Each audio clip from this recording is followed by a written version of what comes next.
I love those three slides are great. And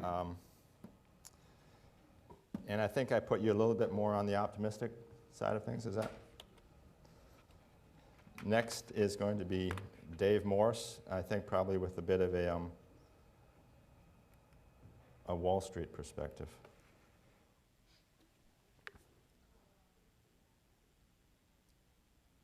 Terrific, great. Thanks, Bob.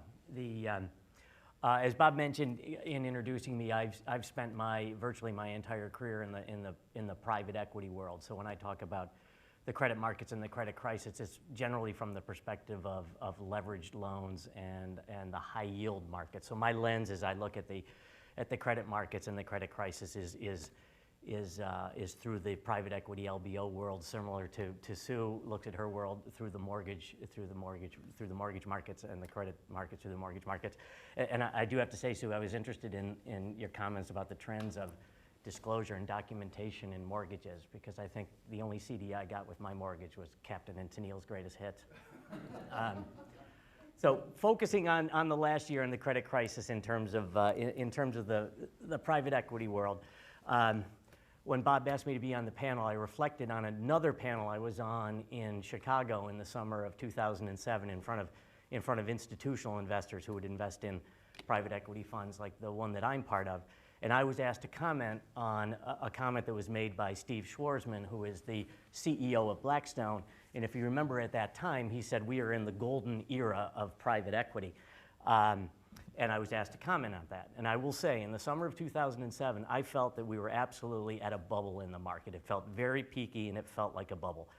We had record numbers of public to private, record premiums paid to the underlying public securities in those public to privates. Peak leverage was being used in those transactions.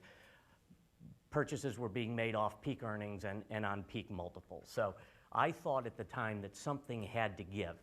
And the best recollection I could have at the time was around First Boston and the Ohio mattress transaction, if you remember that. So I retold the story of how First Boston bridged a $450 million loan to Ohio Mattress. That bridge got hung, and that drove First Boston into the arms of Credit Suisse.